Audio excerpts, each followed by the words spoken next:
L'IDS, c'est un réseau d'avocats, d'experts auprès des comités d'entreprise, d'experts économiques et d'experts en santé au travail. On a décidé de se rapprocher pour travailler ensemble. C'est-à-dire que les questions auxquelles s'affrontent les représentants du personnel, ce ne sont pas des questions qui viennent les unes après les autres, ce sont des questions qui viennent en même temps dans tous leurs aspects juridiques, économiques, de santé au travail. Et donc notre idée, c'est de réunir des professionnels qui, chacun dans leur spécialité, vont pouvoir concourir à une analyse dans l'intérêt de la représentation du personnel. Maurice Cohen.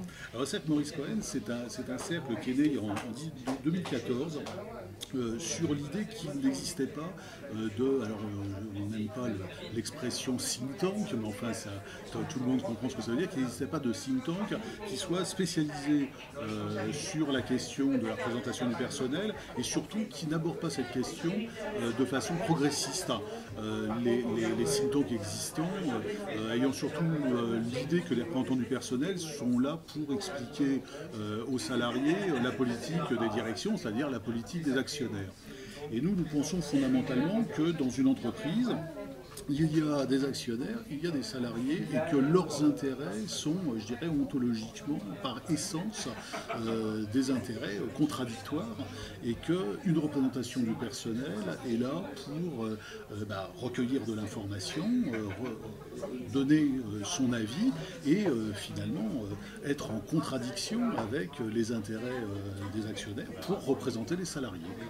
Donc le cercle Maurice Cohen, il prend le parti des comités d'entreprise, il prend le parti des représentants du personnel dans le sens où il est là pour les aider à appréhender les problèmes, à être mieux informés, à être mieux consultés pour pouvoir remplir leur rôle et que les salariés aient une expression face aux... Bien sûr. Alors il y a deux choses. D'abord, il y a le fait qu'il n'existait aucune consultation, aucune enquête sur cette base de données comité social qui est pourtant fondamentale pour les représentants du personnel puisqu'elle sert de base à l'ensemble des consultations récurrentes dont le comité d'entreprise et bientôt le CSE fait l'objet. Ça veut dire que quand la base de données économique et sociale n'est pas mise en place, quand elle n'est pas actualisée, quand elle n'est pas accessible, eh bien les représentants du personnel n'ont pas les informations nécessaires pour mener la consultation. C'est-à-dire qu'ils n'ont finalement plus aucun rôle puisqu'ils discutent, ils sont consultés sur des choses qu'ils ne maîtrisent pas puisqu'ils n'en ont pas les éléments.